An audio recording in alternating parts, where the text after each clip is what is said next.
তাতে দেন গোড়া লুটি।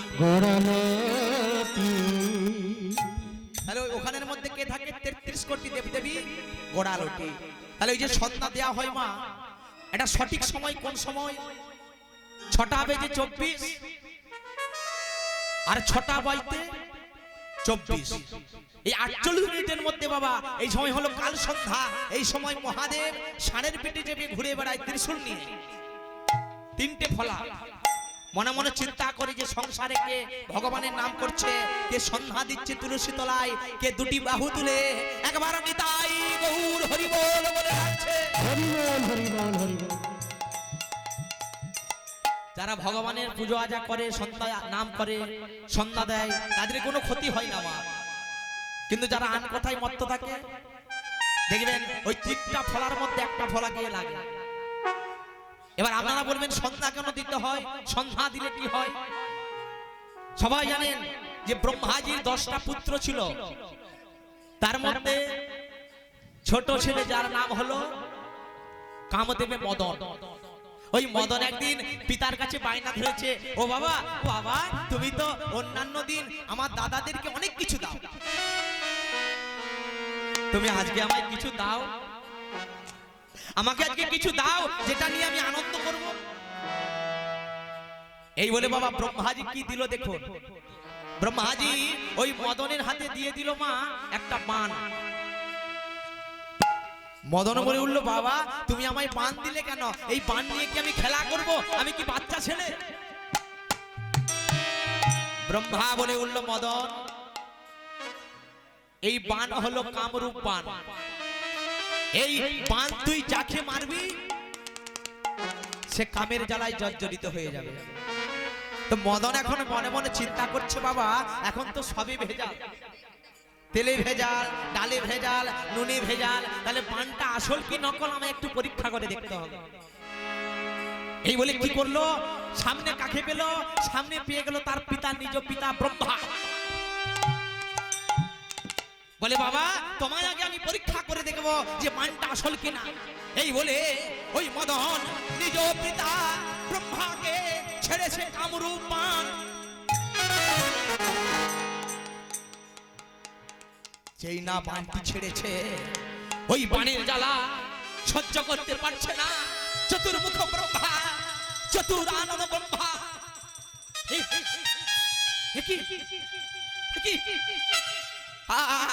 আমার সর্বঙ্গ কেন জ্বলে যাচ্ছে? ছুটতে ছুটতে ছুটতে ছুটতে ব্রহ্মা কামের জ্বালা সহ্য করতে না পেরে নিজ মেয়ের সন্ধ্যার কাজে ধাবিত হয়েছে। নিজ মেয়ের সঙ্গে রতিক্রিয়া করেছে মা, ওই কামের জ্বালানা জর্জরিত হয়ে। সন্ধ্যা বলে উঠল, পিতা আমি তোমার মেয়ে, তুমি আমার বাবা, আর বাবা হয়ে মেয়ের সঙ্গে রূপ করলে আমি তো সমাজে মুখ দেখাতে পারবো না বাবা।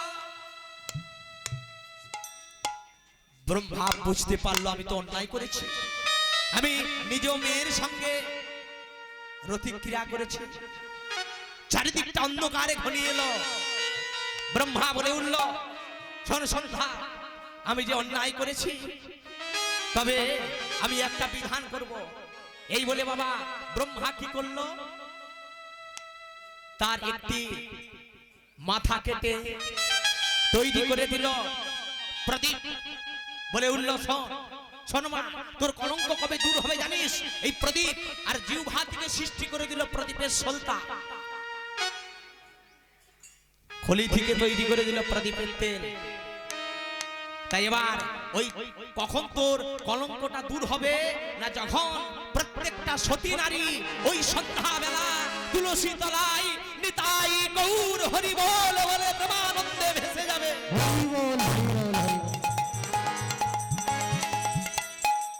তাই আজকে 7 দিন হয়ে গেল, আজকে 8 দিনের দিনে ওই শিলাবতী ভাবছে স্বামী তো আমায় কথা দিয়েছে যে যুদ্ধ থেকে ফিরে আসবে। তাই এবার কি করছে দেখুন, সতী নারী শিলাবতী ওই তুলসী তলায় আনন্দে স্বামী আসবে বলে। দেখবেন আমাদেরও মাঝে মাঝে হয়, কেউ যখন বাইরে থাকে যখন অনেকদিন পর দেশকে ফিরে আমরা কি করি, কিছু গিফট নিয়ে যাই বা তার কাছে এগিয়ে যাই আনন্দে। তাই আজকে মা শিলাবতী তুলসী তলায় সাঁঝের বেলায়, ওগো সাঁঝের বেলায় তুলসী তলায় ওগো প্রদীপ নয়ে হাতে সতী শিলাবতী মনে মনে স্বামীর ছবি আঁকে। সাঁঝের বেলায় তুলসী তলায় প্রদীপ নয়ে হাতে সতী শিলাবতী মনে মনে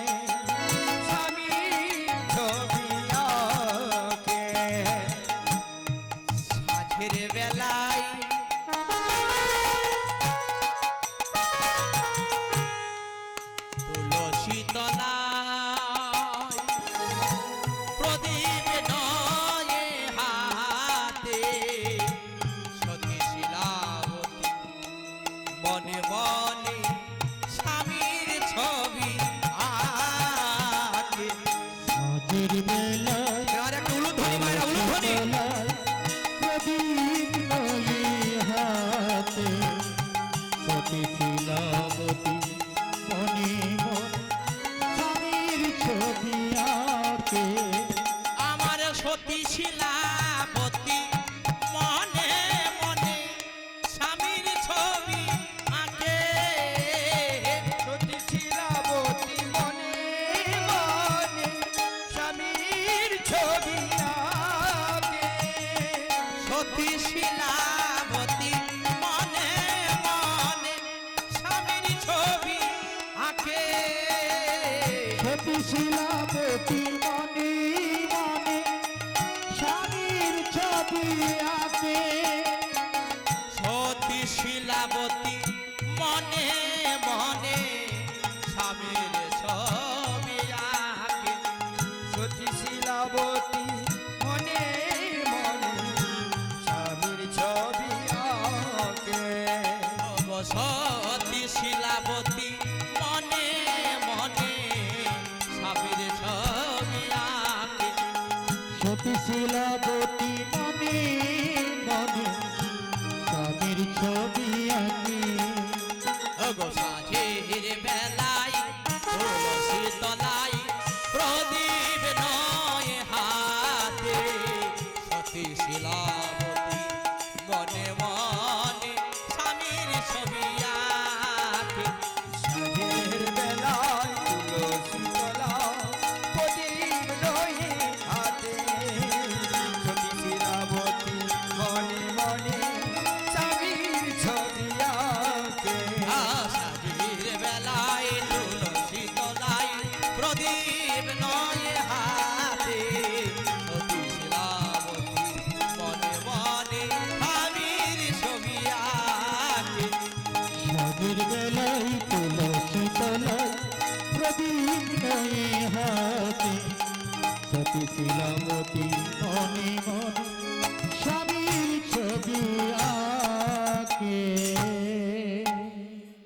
শিলাবতী মা আমার সন্ধ্যার প্রদীপটা নিয়ে ঘোরাচ্ছিল মা, আর ঘোরাতে ঘোরাতে ঘোরাতে ঘোরাতে ওই সন্ধ্যার প্রদীপটা হাত থেকে মাটিতে পড়ে গেছে।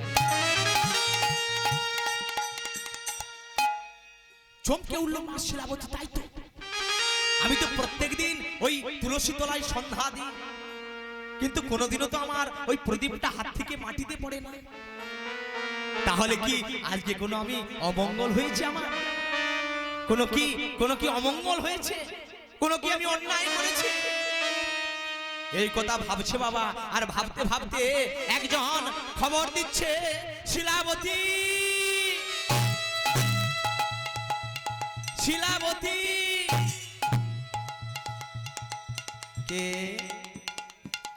শিলাবতী জানো ওই তোমার স্বামী যে সনাতন দাস। চমকে উঠেছে নামটা শুনে।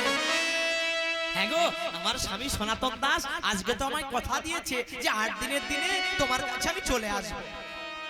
শোনো, সে আর তোমার কাছে কোনোদিনও ফিরতে পারবে না। ফিরতে পারবে না মানে এ তুমি কি বলছো? সে যে আমায় কথা দিয়ে গেছে যে আমি 8 দিনের দিনে তোমার কাছে ফিরে আসবো। তবে তুমি কি কথা বলছো?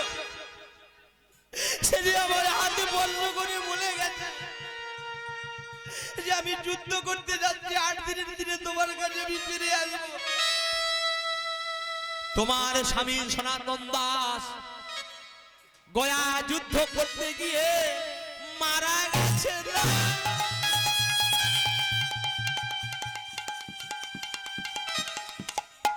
করুণাময়, করুণাময়, এ হতে পারে না গো দয়াময়, এ হতে পারে না।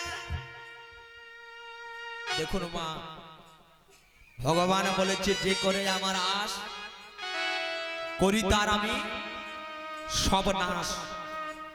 তবুও যদি না ছাড়ে পাশ হয় তখন আমি তার দাসের দাস। ভগবান দেখবেন বাবা আমাদেরকে অনেক পরীক্ষা করবে, কারণ ভগবানকে চেনা যায় চরণে আর ভক্তকে চেনা যায় বাবা মরণে। দেখবেন একটা দোকানে যখন সোনা কিনতে যাওয়া হয়, দোকানদার কি করে মা? সোনাটাকে পুড়িয়ে খাদটাকে বের করে দেয়, আসল সোনাটুকু দেয়। তদ্রূপ ভগবান মনে মনে চিন্তা করে আমি যত না কষ্ট দেব, যত না দুঃখ দেব, ততই খাদগুলো বাহির হবে, তবে তো আমি আমার ভক্তকে নিজের করে পেতে পাবো। তাই আজকে শিলাবতীর স্বামী সনাতন দাস মারা গেল। শিলাবতীকে একজন এসে বলছে, মা শিলাবতী তুই কোনো দুঃখ করিস না, বিধির বিধান। কারণ মা বলুন তো, নিঃশ্বাসের কোনো বিশ্বাস আছে কিনা? নিঃশ্বাসের বিশ্বাস আছে? সবাইকে বিশ্বাস করতে পারবেন বাবা, কিন্তু নিঃশ্বাসকে বিশ্বাস করতে পারবেন না। একটা যখন ট্রেন রাস্তা দিয়ে যায়, ট্রেন যখন রাইলে যায় তখন দেখবেন সিগন্যাল দেয়। একটা মোটরসাইকেল যখন রাস্তা দিয়ে যায় যখন হর্ন দেয়, কিন্তু মৃত্যু যখন কারোর জীবনে আসে কোনো সিগন্যাল দেয় না। রাখে হরি মারে কে, মারে হরি রাখে কে। তাহলে আজকে ওই শিলাবতীর স্বামী সনাতন দাস মারা গেল। একজন এসে বলছে, শিলাবতী তুই কোনো দুঃখ করিস না, ভগবান যা করেছে ভালোই করেছে।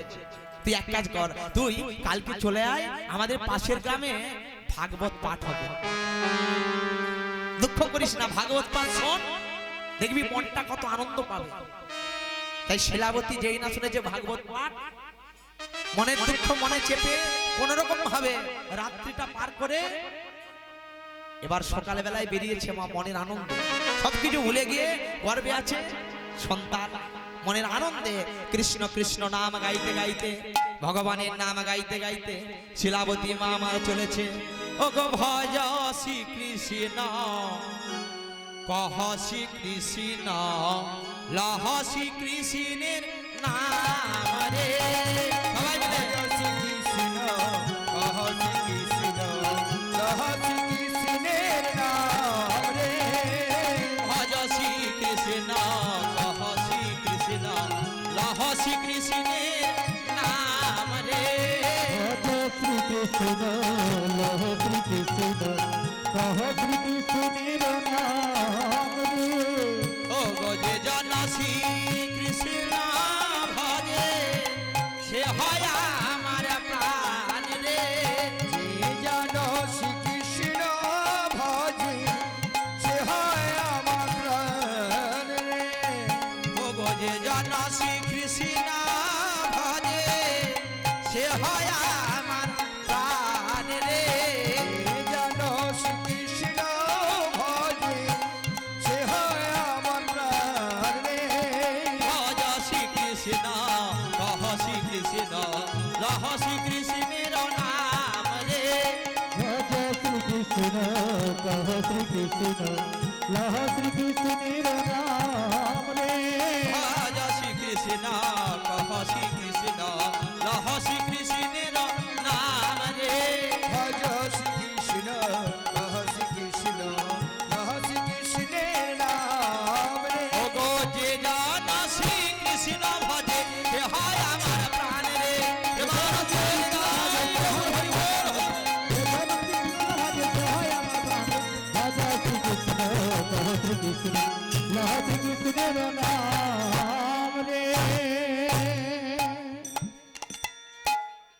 শিলাবতী মা আমার কোথায় গেছে? ভাগবত শ্রবণ করতে। যে ভাগবত শ্রবণ করেছিল বাবা মহারাজ পরীক্ষিত, 7 দিন একনিষ্ঠ ভাবে ফল জল আহার করে শুকদেব গোস্বামীর বদনে শ্রবণ করে ব্রহ্ম সাপ হতে মুক্তি পেয়েছিল। তাই আজকে ওই শিলাবতী মা আমার ভাগবত শুনতে গেছে। আর এদিকে পাঠক ঠাকুর পাঠ করছে বাবা আষাঢ়িয়া রথে, যেটা রথ হয় জগন্নাথে, ওই আষাঢ়িয়া রথে কেউ যদি ওই রথের উপর দাঁড়িয়ে জগন্নাথের চরণ দর্শন করতে পারে, মৃত্যুর পর জগন্নাথের চরণে ঠাঁই পেয়ে যায়। যেই না কথাটা শুনেছে শিলাবতী ভাবছে তাহলে তো আমায় যেতে হবে জগন্নাথ দর্শনে, আমায় তো যেতে হবে কৃষ্ণ দর্শনে। তাই আজকে দেখুন মা গর্ভবতী নারী, গর্ভে আছে সন্তান, বেশি তো জোরে তাড়াতাড়ি যেতে পারবে না। আর তখনকার দিনে মারুতি টাটা সুমো বাস ছিল না, মায়েরা কিসে যাতায়াত করতো? তারা প্রদব্বজা করে, মানে পায়ে হেঁটে। তো সবাই যখন চলে যাচ্ছে ওই জগন্নাথ দর্শনে, শিলাবতী বলছে ওগো তোমরা তো সবাই চলে যাচ্ছ, আমাকে একটু নিয়ে যাবে? বলে শোনো, তোমাকে তো নিয়ে যাব, যদি কোনো পথে বিপদ হয় কে দেখবে? বলে পথে যদি কোনো বিপদ হয় আমার জগন্নাথ দেখবে। তাই আজ শিলাবতীকে নিয়ে যাচ্ছে, আর শিলাবতী মনের আনন্দে জগন্নাথের নাম গাইছে, জয় জগন্নাথ জয় জগন্নাথ জয় জগন্নাথ জয় জয় জগন্নাথ। জয় জগন্নাথ জয় জগন্নাথ জয় জগন্নাথ জয় জয় জগন্নাথ। জয় জগন্নাথ জয় জয় জগন্নাথ জয় জগন্নাথ জয় জয় জগন্নাথ। জয় জগন্নাথ জয় জগন্নাথ জয় জগন্নাথ জয় জগন্নাথ। জগন্নাথ স্বামী নয়ন পথগামী, জগন্নাথ স্বামী নয়ন পথগামী। জগন্নাথ স্বামী নয়ন পথগামী। জগন্নাথ স্বামী নয়ন পথগামী। জয় জগন্নাথ জয় জয় জগন্নাথ জয় জগন্নাথ জয় জয় জগন্নাথ। জয় জগন্নাথ জয় জয় জগন্নাথ জয় জগন্নাথ জয় জয় জগন্নাথ। জয় জগন্নাথ জয় জয় জগন্নাথ জয় জগন্নাথ জয় জয় জগন্নাথ। জয় জগন্নাথ জয় জয় জগন্নাথ জয় জগন্নাথ জয় জয় জগন্নাথ। জয় জগন্নাথ জয় জয় জগন্নাথ জয় জগন্নাথ জয় জয় জগন্নাথ। জয় জগন্নাথ জয় জয় জগন্নাথ জয় জগন্নাথ জয় জয় জগন্নাথ। প্রভু জগন্নাথ কি জয় প্রভু বলরাম কি, জয়। সুভদ্রা মা কি, জয়। রাধা মাধব কি, জয়। কৃষ্ণ কানাইয়া কি। জয় মা শিলাবতী মা আমার চলেছে জগন্নাথ দর্শনে। আর যেতে যেতে যেতে যেতে মা শিলাবতী মায়ের আমার অসহ্য গর্ভ যন্ত্রণা, অসহ্য গর্ভ যন্ত্রণা সহ্য করতে পারছে না। জগন্নাথ আমি আর চলতে পারছি না, জগন্নাথ অসহ্য গর্ভ যন্ত্রণা, জগন্নাথ তুমি আমায় রক্ষা করো, একবার দেখা দাও জগন্নাথ একবার। কি হলো জানেন মা? ওই শিলাবতী মা আমার যেতে যেতে একটা গাছ তলায় বসে পড়লো, আর কিছুক্ষণ পরে এমন প্রসব বেদনা উঠল, শিলাবতী মায়ের কোল আলো করে একটা ফুটফুটে সন্তান হলো। তো মায়েরা বলো তো, সন্তান হলে মায়েদের আনন্দ হয় না দুঃখ হয়? দুঃখ হয়। আমাদের বলে তো সব দুঃখ হয়, এখানে আনন্দ হয়। সন্তান হলে মায়েদের কত আনন্দ। আজকে সেই সন্তান হয়েছে শিলাবতীর পুরো উল্টো, আনন্দ নয় মা, সন্তান হয়েছে তার মনে দুঃখ। কেন জানেন? ওই যে সন্তানটা গর্ভে আসার সঙ্গে সঙ্গে তার বাবা চলে গেল, মানে শিলাবতীর স্বামী সনাতন দাস চলে গেল, আর ওই সন্তানটা আসার সঙ্গে সঙ্গে সে জগন্নাথ দর্শনে যেতে পারছে না।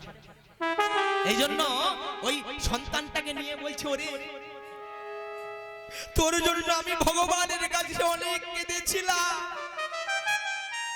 তোর জন্য ভগবানের কাছে অনেক জানিয়েছিলাম যে প্রভু তুমি আমাকে একটা সন্তান দাও, তুমি আমাকে একটা পুত্র দাও যে বংশের মুখ রক্ষা করবে।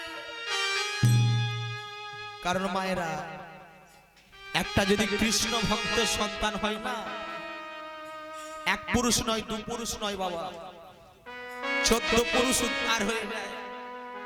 তাহলে আজকে সেই সন্তানের জন্য শিলাবতী কত কেঁদেছিল, সেই সন্তানটাকে আজকে নিয়ে বলে উঠল, শোন তোর জন্য আমি এত কেঁদেছিলাম, আমি এই মুহূর্তে তোর মতো সন্তানের আমি মুখ দেখতে চাই না, তোর মতো সন্তানকে যেন কুকুর শৃগালে ছিঁড়ে ছিঁড়ে খায়।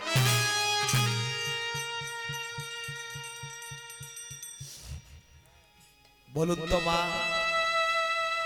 যে সন্তানকে পাওয়ার জন্য মা আমার গোবিন্দের কাছে কত কেঁদেছিল। সন্তান আছে দুই প্রকারের মা, সন্তান আর শয়তানকে গুলিয়ে ফেলবেন না। সন্তান কাকে বলে? এক কাকা বাবু তার দুটো ছেলে বলছে, তোদিকে ডেকে আমি পরীক্ষা করব কে সন্তান আর কে শয়তান। বড় ছেলের নাম রতন আর ছোট ছেলের নাম যতন। এবার কিভাবে পরীক্ষা করবে?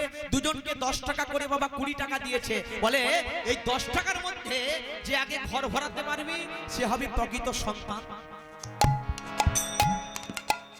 আর যে পারবি না সে হবে প্রকৃত শয়তান। তো বড় ছেলে রতন সে ভাবছে এক কাজ করব, ওই 10 টাকা তো বাবা দিয়েছে, ওই 10 টাকার আমি খড় কিনবো, খড় কিনে কুচি কুচি করে ঘরটাকে ভরাবো। আর ছোট ছেলে যতন সে ভাবছে আমি এক কাজ করব, আমি দাদা কি করছে আমি দেখবো না, আমি 5 টাকা দামের একটা মোমবাতি কিনবো আর 2 টাকার একটা দেশলাই কিনবো। ক টাকা হলো মা? 9 টাকা। আমি আমার অঙ্কই কাঁচা। 7 টাকা আর 3 টাকা আমি বাবার হাতে ফেরত দেব। এবার ওই 7 টাকা 5